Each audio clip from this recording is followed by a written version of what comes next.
안녕. 오늘은 금요일입니다. 즐거운 금요일. 아마 선생님은 그 다음 주 할 월요일 수업을 지금 준비하고 있어요. 우와, 오늘은 정말로 수업하기가 싫어요. 저기 봐봐봐. 이 금요일 하늘 엄청 멋있는데.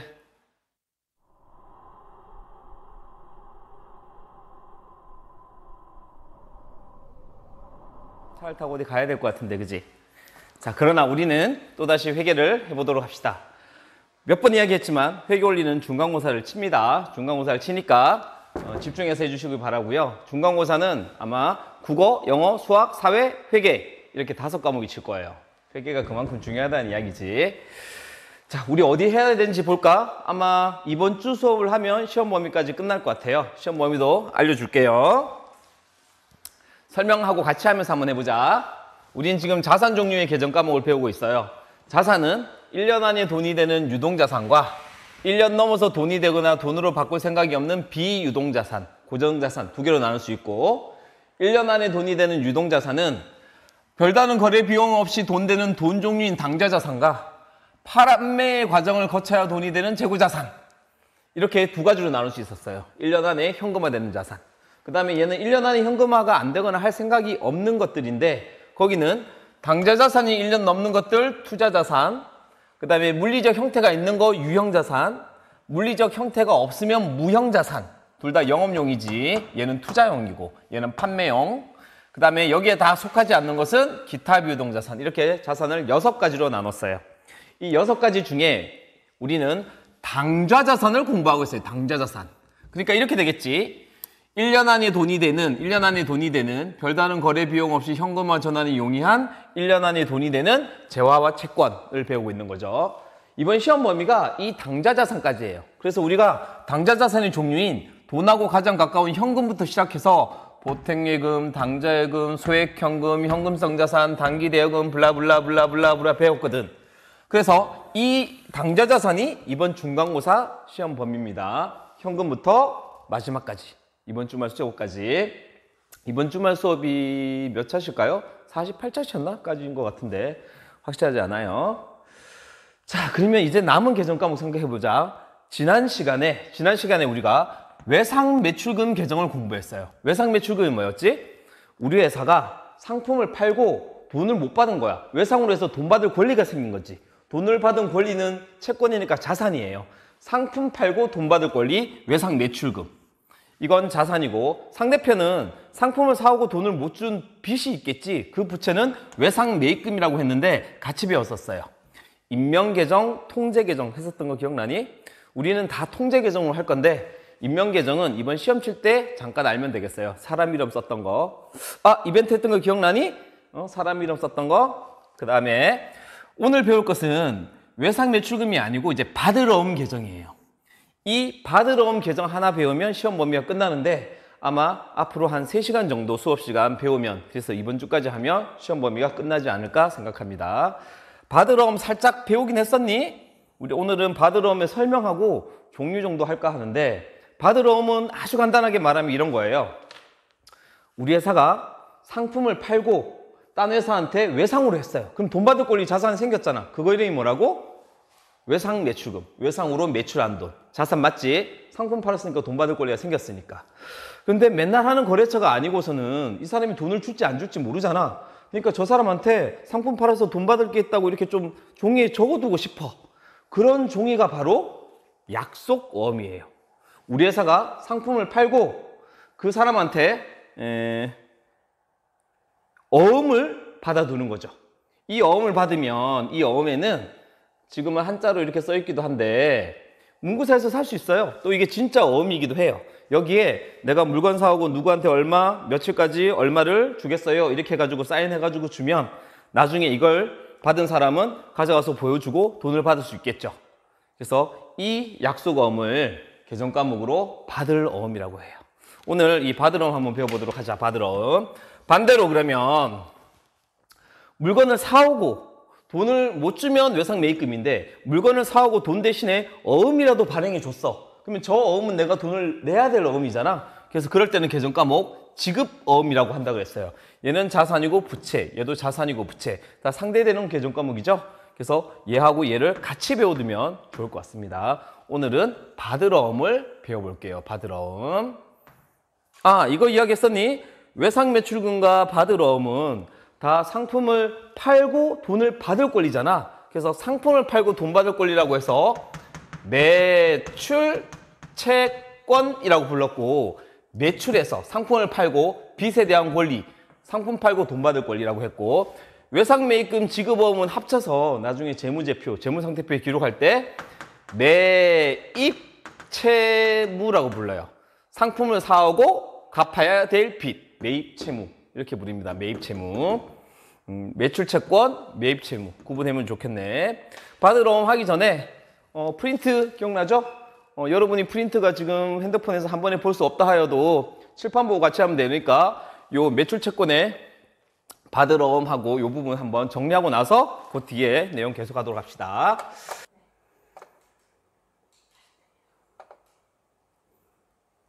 자, 한번 봅시다. 시험 칠 때는 이렇게 이야기하겠지. 시험 칠 때는 말할 때 상품 팔고 돈 못 받아서 종이 쪽지 받은 것 이렇게 하지 않겠죠? 유식한 말을 쓰겠지. 그래서 이렇게 할 거야.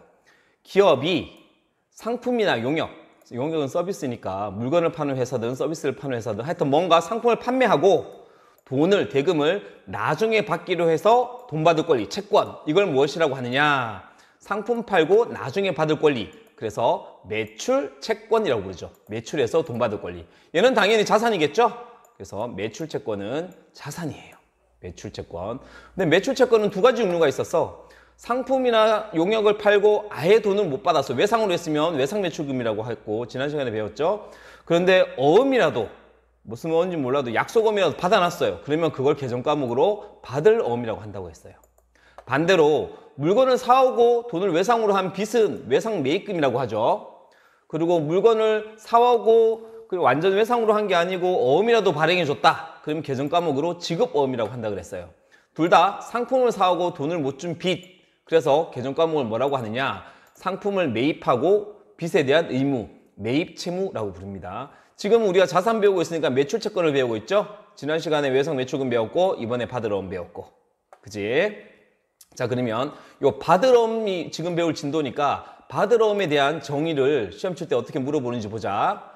상품을 팔고 그 돈을 약속어음이나 환어음으로 받아가지고 발생한 어음상의 채권, 그러니까 어음에 대한 채권, 받을 권리. 두 가지가 있었다, 그지? 약속어음이나 환어음을 받을 것들을 이야기하는데 이때 쓰는 계정 과목이 받을 어음입니다. 물론 이거에 대한 반대는 지급어음이 되겠죠, 그죠? 지금 두 가지가 나왔지. 약속어음하고 환어음. 오늘 이 두 가지를 배울 건데 환어음은 오늘 한번 배우고 이번 시험 칠 때만 알고는 더 몰라도 괜찮을 것 같아요. 주로 약속어음만 알면 되겠습니다. 자, 일단 그 설명을 국어적으로 이렇게 돼 있네. 약속어음부터 먼저 뜻을 한번 찾아볼까? 약속한 어음이야. 어음의 발행인이 일정 금액을 일정 날짜에 일정한 장소에 수취인에게 무조건 지급하기로 약속한 채무증서, 약속어음. 그 다음 환어음의 뜻은 뭔지 알아? 환어음은 어음의 발행인이 일정 금액을 일정 날짜에 일정 장소에서 수취인에게 지급할 것을 지명인에게 위탁한 채무증서. 떨어졌네. 위탁한 채무증서. 자, 쉽지? 알아듣겠지? 어렵죠? 그죠? 말이 수취인, 발행인 막 이런 말도 나오고 뭘 이렇게 어렵게 나와. 근데 여러분도 그런 기억이 있으면 알 건데 선생님은 초등학교 때부터 이 약속어음을 봤어요. 요즘은 많이 안 쓰지만 진짜 옛날에 이걸 많이 썼거든. 왜 초등학교 때부터 아느냐 하면 이건 선생님의 개인적인 이야기긴 한데 우리 어머니가 집에서 부업을 했어. 선생님이 초등학교 다닐 때. 집에서 뭘 하냐면 바느질, 왜 미싱 알잖아. 그 바느질 해가지고 한복 만드는 일을 하셨거든. 근데 그걸 한복을 하나 만들어 팔고 돈 받고 하는 게 아니라 저기 판매하는 사람 따로 있고 우리 어머니는 그냥 재료를 받아가지고 바느질로 한복 막 만들어서 그냥 납품만 하는 거야. 그렇게 그 판매하는 그 한복 가게에 주는 거지. 그러면 계속 저녁마다 이렇게 만들어. 저녁 늦게까지 12시까지 일하고 만들다가 돈을 어떻게 받느냐 하면 한 3, 4개월 또는 한 반년에 한 번씩 그 판매하는 그 한복집에서 100만 원 이렇게 받는 거야. 옛날 돈 100만 원은 거의 우리 어머니가 막 한 반년 정도 일해야 돼서 받을 수 있는 돈이었거든. 한복 한 벌 만들었으면 그때 400원이었나? 그랬던 것 같아. 쌤도 같이 막 부업하고 그랬거든요. 그 어머니가 예전에 한 6개월 정도 지나가지고 이걸 보여주시는 거야. 이 약속어음을. 그러니까 우리 어머니가 일해가지고 납품하고 이렇게 하면 그 한복 가게에서 써준 거야. 여기다가 100만 원. 몇 월 며칠까지 100만 원을 주겠다. 이렇게. 그러니까 이런 게 약속어음이에요. 그러니까 상품에 대한 대금, 그 일에 대한 대금을 그냥 여기에 나중에 주겠다라고 밀어놓은 증서 같은 거지. 그거 약속어음이라고 해요. 나중에 돈 주겠습니다라고 하는. 이 약속어음은 외국에는 거의 없어요. 외국에는 무슨 일이 벌어지면 거기에 대해서 바로 돈을 주거나 외상으로 하거나 이렇게 해야 되거든. 근데 우리나라 대기업들은 옛날부터 전통적으로 우리나라, 일본 같은 데서는 이런 어음이라는 걸 썼어요. 돈을 바로 주지 않고 어음으로 주는 거야. 일이 다 끝났는데 어음으로 주고 나서 몇 개월 후에 다시 실제로 돈 주겠다는 이야기인 거지. 근데 생각해봐라. 그 사이에 경기가 안 좋아서 이 대기업이 망하잖아? 그럼 이 어음 가지고 있던 사람들은 다 휴지 조각이 되는 거예요. 그래서 큰 기업이 무너지면 작은 기업도 다 같이 무너지는 이런 게 이런 어음 때문에 발생된 거죠. 어음은 별로 좋은 제도라고 하지 않아요. 근데 실제 밖에 그 경영하는 사회에서는 많이 쓰고 있는 게 어음이기도 하답니다. 그러면 좀 이해가 되니? 상품을 팔았는데 돈을 바로 안 주고 나중에 주겠다라고 약속한 종이. 그게 어음이라는 거죠. 근데 이렇게 어음을 또 가지고 있으면 좋은 점은 나중에 배우겠지만 내가 돈이 필요하거나 할 때 다른 물건을 사고 이 어음으로 결제할 수도 있어요. 이 어음도 그냥 수표처럼 이렇게 쓸 수 있는 어떤 하나의 상업의 용구가 된다는 거죠. 자, 이걸 한번 같이 이제 실제로 회계하고 연결해서 공부해 보도록 합시다. 이리 한번 와볼까? 아까 그 프린트에서 말했던 어음의 종류가 되게 어렵지. 수치임, 발행임 막 이런 말이 있었고 그걸 쌤이 좀 쉽게 풀어줘 볼게요. 어음이라는 거의 뜻은 미안해.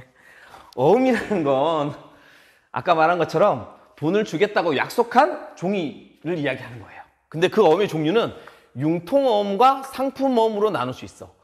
융통어음은 물건 안 사고 파는데 그냥 돈을 빌리고 대신 어음을 주는 거예요. 돈을 빌렸다는 증서로. 차용증서하고 비슷한 거죠. 근데 이 어음으로 해놓으면 여러 사람한테 돌릴 수 있으니까 융통어음이라고 하는 건데 몰라도 되겠어요. 그냥 돈 빌리고 쓰는 어음이고. 우리가 하는 건 상품어음이에요. 상품어음이 뭐라고? 상품 어디서 사오고, 상품을 팔고 또는 사오고 그 대신에 주는 거. 그걸 상품어음이라고 하고 종류를 이야기하는 거야. 그 상품어음의 종류가 두 가지가 있어요. 우리가 이제 배워야 될 약속어음하고 환어음이요. 이렇게 두 가지가 있어. 아까 말한 것처럼 환어음 지금 설명할 건데 환어음은 이번에 시험 칠 때까지만 공부하고 잊어도 시험에 크게 나오지 않을 거예요. 근데 약속어음은 자주 쓰는 거니까 알아야 되겠어요. 그 어려운 말로 정리되었었던 거 한번 따라와 볼래? 어음의 발행 블라블라블라블라블라블라블라 했던 것. 이 말이나 환어음에 대해서 발행인이 이르는 게 하는 것 어려우니까 그걸 이렇게 그림으로 먼저 설명하고 나서 이야기해 줄까 해. 일단 약속어음부터 해볼게. 약속어음. 어려운 게 아니야. 이런 거야. A라는 회사하고 B라는 회사가 있어. B라는 회사가 A라는 회사에 상품을 팔았어. 뭐 별로 늘 있는 일이지, 그지? 상품을 팔았어. 그러면 A는 B한테 뭐 줘야 되니? 돈 줘야 되겠지. 돈을 줬다고 치자. 안 어렵잖아. 그러면 이 A라는 사람을 뭐라고 하느냐 하면 물건을 샀으니까 매입자, 매입인이라고 하겠지. 매입인이라고 할까? 좀 더 고급스럽게. 매입자는 놈잡자니까. 그러면 B는 상품을 판 사람이니까 뭐라고 할까? 매출인이라고 하겠지. 매출인. 이런 말 쓰는 거예요. 매입인, 매출인. 상품 팔고 A는 B한테 돈 주고. 옛날에 했었잖아. 그럼 분개할 때 어떻게 하는지 아니? A는 이렇게 하겠지. A는 상품을 사왔으니까 상품. 그 다음에 돈을 줬으니까 현금. 이렇게 분개하면 되죠. 그죠? 쌤이 약자로 써도 알겠지? 쉬우니까. B는 어떻게 분개했을까? B는 상품을 팔았으니까 상품이 팔렸을 거고 돈을 받았잖아. 그러면 차변에 현금이 늘어나겠지. 근데 상품 가격보다 현금을 더 받을 거니까 상품 매출 이익 얼마 이렇게 발생하는 거겠지. 이게 우리가 옛날에 했던 상품을 사고 팔았을 때 돈으로 주고 받았을 때 이야기. 자, 그리고 다른 경우가 있어. 돈을 안 받았고 외상으로 했다고 치자. 외상. 바로 지난 시간에 배웠던 거야. 외상. B는 A한테 상품을 팔았는데 A는 B한테 돈을 나중에 주기로 했어요. 그러면 깨졌다. 어떡해. 미안하다 이 양산방. A는 어떻게 분기하는 게 보자. 상품을 사왔어. 사왔지. 그리고 돈을 안 주고 외상으로 했지. 그럼 A는 빚이 생겼잖아. 상품을 사오고 돈 못 준 빚, 현금이 안 줄어들었겠죠? 그건 뭐라고 하니? 진아쌤, 뭐라고 하죠? 외상이요. 맞아. 외상, 매입금. 외상으로 사온 돈이라고 부채로 하겠지. 그러면 B는 어떻게 할까? B는 상품 팔았으니까 상품이 나갔을 거야. 돈 받았으면 현금인데 돈 못 받았지. 상품 팔고 돈을 못 받았어. 그러면 외상으로 팔고 돈 받을 권리 뭐라고 하죠? 외상 매출금. 외상으로 매출한 돈 이렇게 하잖아. 이것까지는 우리가 해왔던 거 아는 거예요. 그런데 오늘 배운 거는 이제 이렇게 됐다는 거지. B가 A한테 상품을 팔았는데 A가 그냥 외상으로 하려고 했더니 B가 못 믿겠다는 거야. 뭐라도 하나 달라는 거야. 그래서 A가 여기다가 언제까지 얼마를 어디에서 주겠다 이렇게 써가지고 이게 책처럼 생겼거든. 찍찍찍 써가지고 찢어가지고 이렇게 B한테 준 거지. 자, 그러면 A와 B가 어떻게 분기하는지 한번 해볼까?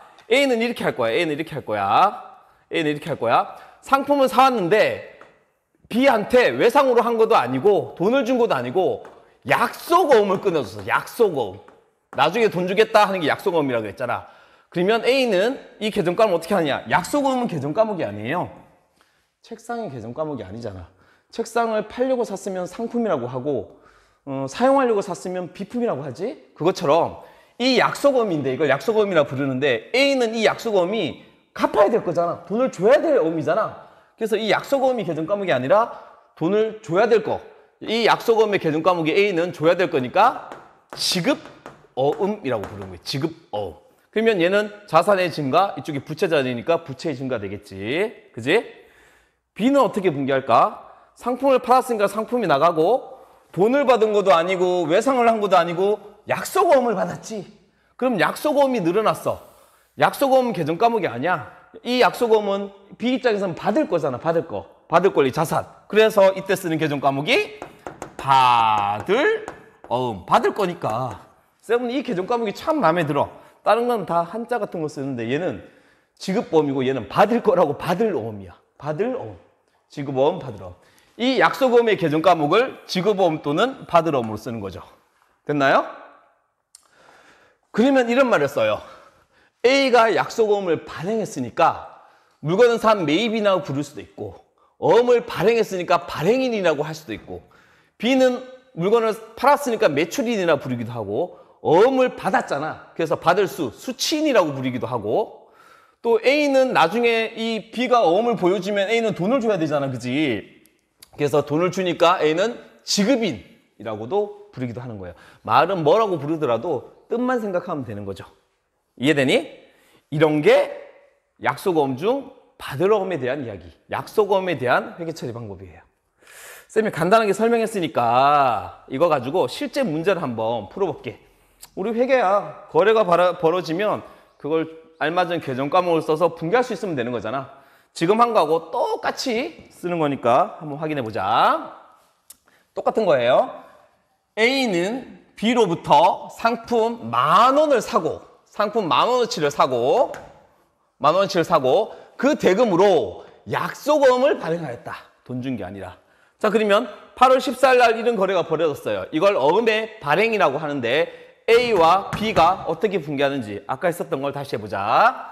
자, A는 상품을 매입하고 사왔으니까 뭐가 늘어났을까? 차변에 상품이라는 자산이 얼마 늘어났을까요? 10,000원이 늘어났겠지. 맞지? 자, 그러면 10,000원이 늘어나고 돈을 줬으면 현금이 나갈 거고 외상으로 했으면 외상 매입금이 될 것인데 약속어음을 발행했잖아. 그러면 이 약속어음의 계정 과목은 뭐라고? 줘야 될 거야, 받을 거야? 줘야 될 어음인 거지. 그래서 A는 빚인 부채인 지급어음이라 10,000원이라고 쓰면 되겠죠. 거래를 보는 사람은 이렇게 해석하겠지. 상품이 늘어났네 A. 그 다음에 지급어음 부채가 늘어났네. 아, 상품 사놓은데 어음으로 결제했구나. 어음을 발행했구나. 이렇게 하는 거고요. B 입장에서 분개해볼까요? B는 상품을 팔았으니까 상품이 나갔을 거예요. 10,000원이 나갔을 거예요. 그죠? 근데 돈을 얼마 받았어? 돈으로 받았으면 10,000원만큼 현금이라고 쓰고 외상으로 했으면 외상 매출금이 될 건데 약속어음을 받았잖아. 그럼 약속어음을 받았다고 약속어음이 아니라 저건 얘가 받을 거야. 그래서 개정 과목은 뭐라고? 받을 어음이 되는 거죠. 됐나요? 이게 어음을 발행했을 때의 분기예요. 근데 이 약속어음에 3개월 후에 돈을 갚겠다 했겠지. 그러면 3개월 후에 B는 어떻게 해야 될까? A한테 가서 어음을 보여주겠지. 어음을 보여주면서 돈 내놔라고 이야기하겠지, 그지? 어음을 보여주면서 돈 내놔라고 이야기할 거야. 그러면 A는 돈을 주겠죠. 그리고 어음을 받아서 없애버리면 되겠지. 그걸 결제했다라고 이야기해요. 결제했다. 결제가 맞을까? 결제가 맞을까? 막간을 이용한 1분 국어교실. 결제가 맞을까요? 결제가 맞을까요? 자, 우리의 마루타. 진아쌤, 결제일까요? 결제일까요? 정답! 우와. 틀렸어요. 얘도 맞고, 얘도 맞아요. 근데 이 결제의 어이라고 쓸 때는 돈 같은 거 대금을 치르다 할 때 결제라는 말을 써요. 돈을 치르다. 이번 달 카드값을 결제했다 할 때 쓰는 거고, 결제의 아이는 허가받다라는 그런 뜻이에요. 그러니까 이번에 이렇게 사업을 하려고 교장선생님한테 보고 드려서 결제를 받았다라고 할 때는 이런 말 쓰는 거예요. 둘 다 틀린 말이 아니라 다른 말이죠. 얘는 사항 같은 내용 같은 걸 허락받다 할 때 결제고, 얘는 결제는 대금이나 이런 것들을 지급하다 이런 뜻이니까 알아두시면 실수하지 않을 거예요. 회사 갔을 때 이런 간단한 것들 때문에 창피한 일이 생길 수도 있거든요. 30초 국어교실. 자, 그럼 이번에는 결제가 맞겠지. 한 달 지나서 돈을 결제하게 된 거야. 결제했을 때 A, B가 어떻게 분기하는지 한번 봅시다. 위에 거하고 연결되겠지. A는 어음을 받고 돈을 줬을 거 아니야. 그러니까 돈을 줘야 될 거예요. 돈을 줘서 현금으로 B한테 주겠죠. 10,000원을. 대신 뭐가 없어질까요? 이 지급어음이 있었는데 얘를 갚은 거 아니야. 돈이 나갔으니까 이 부채가 줄어들겠죠. 그래서 결제했다 그러면 지급어음이라는 부채 10,000원이 줄어들고 현금 10,000원이 나가고 이런 분계가 될 것이고, B는 어떻게 분계했을까요? B는 돈을 10,000원 받았을 거 아니야. 어음을 주고. 그러니까 이 받을 어음이라는 게 돈 받았으니까 없어지겠지. 없어지고 돈을 받았을 거야. 현금으로 받았다 그러면 현금 10,000원이 늘어나고 받을 어음이라는 자산이 10,000원 줄어들게 되겠죠. 이게 어음의 가장 기본적인 거예요. 약속 어음의 가장 기본적인 거. 발행했을 때 이렇게 처리하고 결제했을 때 이렇게 처리하고, 발행하는 A가 이렇게 처리하고 돈을 받은 수취인인 B가 이렇게 회계 처리한다는 거. 이 기본을 확실히 알고 있으면 우리가 다음 시간에 응용할 때 도움이 될 겁니다. 자, 이렇게 약속어음을 마무리했고, 이걸로 시험에 많이 나올 거예요. 환어음은 지금부터 설명은 할 건데 너무 어려우면 이번만 잘 듣고 하면 되겠어요. 별로 어렵지 않아요. 살짝 그냥 한 사람이 더 끼어든다 뿐이에요. 자, 한번 시작해 볼게요.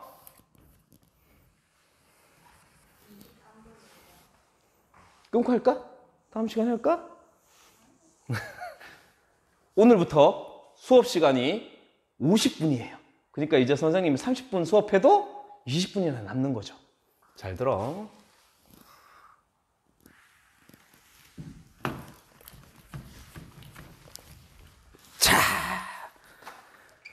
자, 이번에 약속어음이 아니라 환어음에 대해서 배워봅시다. 환어음. 환자가 무슨 환자일 것 같으니? 환. 둥글다, 돌다, 돌아버리겠다는 뜻의 환이에요. 돈다라고 하는 거, 둥글다는 게 환자거든. A, B 두 사람이 있는 게 아니에요. 이런 일이 벌어졌어요. 보셈. B가 A한테 똑같이 상품을 팔았어요. 상품을 팔았어. 그리고 A가 B한테 어음을 발행하는데, 아까 이런 어음을 발행했지? 예전에는 약속어음이었는데 이번에는 환어음이라는 걸 발행하는 거야. 환어음 뭐냐고? 상품을 사고 A가 어음을 발행하는데 이게 언제 얼마를 어디에서 지급하겠다고 쓰는 거라 그랬잖아. 나중에 한 달 뒤에 돈은 C한테 받으세요라고 하는 게 환어음이에요. 그러니까 돌지. A가 B한테 물건을 팔고 A가 B한테 어음을 발행하는데 돈은 C한테 받으래. C가 돈을 줄까? 미쳤지. 안 주겠지. 그런데 왜 C한테 받으라고 할까? 야, 생각해봐. 친구한테 물건 사오고 네가 돈을 주는데 이렇게 돈 주겠다는 약속하는 종이를 주는데 나 말고 나중에 저 딴 애한테 받아라고 이야기했다고 해봐. 왜 그렇게 할까? 가능하겠지. 왜 그럴까? 저 딴 애가 나한테 줄 돈이 있는데 나한테 주지 말고 그거 네가 줘. 직접 이렇게 하는 거지. 이해되니? C가 A한테 줘야 될 돈이 있는 거야. C가 A한테 줘야 될 돈이 있는 거야. 근데 그거 주지 말고 B한테 줘라 라고 하는 게 환어음이라고. 이해되니? A하고 C하고 주고받을 게 있어. 근데 B가 상품을 샀어. 근데 이 어음을 발행하면서 여기다가 쓰는 거야. C한테 돈 받으세요 라고 하는 거지. 그게 환어음이에요. 별로 어려운 거 아니죠, 그죠? 그럼 이제 말이 좀 달라지는 거야. 어음을 누가 발행하니? 얘가 발행하지. 그러니까 물건 사는 매입인이자 어음을 발행하는 사람이야. 발행인. 그런데 아까 말했던 돈을 지급하는 사람은 아니지. 그러니까 얘는 지급인은 아닌 거예요. 지급인은. B는 뭐야? 물건 팔았으니까 매출인이겠지. 근데 어음을 받으니까 수취인이겠지. 그지? 그리고 C를 뭐라 부르냐 하면 C는 돈을 A가 주는 게 아니고 C가 돈을 주는 사람이니까 얘가 지급인이 되는 거야. 지급인. 그지? 근데 지급인인데 생각해봐. A한테 줘야 될 돈을 B한테 줘야 되는 거잖아. 그럼 A가 이 어음을 발행할 때 C한테 가가지고 야, C야, 너 나한테 줄 돈 있으니까 나한테 주지 말고 이 종이 가져오면 B한테 바로 줘야 돼. 그렇게 할래? 하면 C가 그래서 뭐 알았어, 그렇게 할게 라고 이 어음에 대한 의무를, 채무를 얘가 인수하는 거죠. 이 어음에 대한 그 부담을 A한테 안 주고 자기가 지기로 하는 거야. 그래서 얘를 인수인이라 불러요. 이 어음에 대한 채무를 자기가 떠안겠다라고 하는 거니까. 그래서 인수인은 누구누구 앞이라고 해요. 이 어음은 A 발행, B 수취, C 앞 환어음이라고 해요. C 앞 환어음. 니들 잘했다고 했을 때 쌤이 저기 성한마트 가서 맛있는 거 먹으러 할 때, 아이스크림 먹으러 할 때 너희 누구 앞으로 달고 먹어? 그래, 선생님이 앞으로 달고 먹지. 앞으로. 누구누구 앞이라는 건 그 사람이 그 빚에 대한 의무를 책임진다는 뜻이에요. 알겠죠? 자, 이렇게 설명은 됐으니까 A, B, C가 이 어음을 발행했을 때 어떻게 회계 처리하는지 한번 해보도록 합시다. A, B, C가 발행할 때 어떻게 하는지 한번 해보자. 자, A부터 해볼게. A는 상품을 사왔잖아. 그러니까 뭐가 늘어날까? 상품이 늘어나겠지. 상품이 늘어나겠지. 얼마가 늘어날까? 10,000원 늘어날 거야. 10,000원. 그치? 그리고 잘 봐야 돼. 상품을 늘어나는데 어음을 발행했잖아. 환어음을. 근데 이 어음에 대한 빚이 생겨 안 생겨? 안 생기지. 그치? 왜? C가 줄 거니까. 그러니까 여기에 지급어음 10,000원 생기지 않는 거야. 그러면 여기 B는 A는 뭐가 없어질까? 자, 잘 생각해봐. C가 A한테 줘야 될 돈이 있다 그랬지. 그러면 A는 C한테 받을 돈이 있겠지. 그 받을 돈이 없어지잖아. 이 거래처니까 C한테 받을 돈, 예전에 물건 팔고 받을 돈, 그게 뭐였을까? 외상, 매출금이겠죠. 이 어음을 발행하면서 C가 책임지기로 하면서 받을 게 없어지는 거니까 뭐가 없어지냐 하면 얘는 외상, 매출금이 없어지는 거예요. A는. 조금 헷갈리지, 그지? B는 어떻게 분개할까 볼까? B는 상품을 팔았으니까 대변에 상품이 나갈 거야. 10,000원만큼. 그리고 환어음을 받든 약속어음을 받든 B 입장에선 이 어음이 받을 거잖아. 그러니까 얘는 이 어음이 환어음이든 약속어음이든 간에 지금은 환어음이지만 뭐라고 쓰느냐? 받을 거니까 얘는 그냥 받을 어음이라고 쓰면 되는 거죠. 오케이? C 한번 생각해보자. C는 얘한테 갚아야 될 빚이 있었는데 그거 안 갚고 얘한테 갚아야 될 어음에 대한 빚이 생긴 거지. 그러니까 이 빚이 없어지고 이 빚이 생긴 거잖아. 어음에 대한 빚이 생겼으니까 저게 약속어음이든 환어음이든 간에 지급어음이라는 빚이 생겼겠죠. 지급어음이라는 빚이 생겼을 거야. 대신 A한테 갚아야 될 빚이 없어졌는데 얘네들 사이에는 있었던 걸 외상 매출금, 얘는 외상 매입금, 물건 사오고 못 갚았던 거니까 그 빚이 없어지겠죠. C는 원래 있었던 외상 매입금이 없어지는 거야. 외상 매입금이 없어지는 거죠. 10,000원. 원래 거래처 사이에 A하고 C의 거래가 하니까 기본적으로 외상 매출금, 외상 매입금이 있어. 그러니까 A가 물건을 B한테 살 때도 물건 사오고 어음을 발행하면서 거래처인 C한테 나한테 줄 돈 나한테 주지 말고 이 어음 가져온 B한테 줘 라고 이렇게 서로 상계해서 하는 것이 바로 약속어음이 되겠어요. 발행했을 때 A, B, C는 이런 분개를 하게 되겠네요. 아, 환어음. 날짜가 됐어요. 한 달이 지났어요. 한 달이 지나면 이제 C는 어떻게 해야 될까요? C는 B한테, B가 가지고 있던 어음을 C한테 보여줘야 되겠지. 어음 보여주고 돈 주세요 라고 해야 될 거 아니야. 이걸 어음에 뭐라고 했어? 환어음의 결제가 되겠죠. 어의 결제. 그러면 A, B, C가 어떻게 분개할까요? A, B, C가 A는 분개할 게 없어요. 왜? 이미 끝난 거야. 여기서 상품 사오면서 지가 받아야 될 거 안 받기로 해서 끝냈으니까 얘는 채권 채무 없어요. 분개할 게 없어요, 얘는. B는 분개할 게 있겠죠, B는 어음을 보여주고 돈을 받았을 거니까 B가 가지고 있는 받을 어음이 없어지고 받을 어음이 10,000원이 없어지고 10,000원만큼은 C한테 돈을 받았겠죠? 그래서 현금이 늘어나겠죠. 물론 통장에서 받았다 그러면 보통 예금이 늘어나겠지만. 다음 C는 드디어 어음을 제시를 받고 어음을 주고 난 다음에 어음을 받고 난 다음에 돈을 줬겠지, 그지? 그러니까 돈이 나갔을 거야. 현금으로 10,000원을 갚아줬겠지, 결국은. 원래는 A한테 주기로 했던 거 B한테 주는 거죠. 그러면 10,000원만큼 이 어음에 대한 빚이 없어질 거예요. 그래서 지급 어음이 없어지겠죠. 이게 환어음의 아주 기본적인 상태예요. 환어음을 발행했을 때 ABC. 환어음은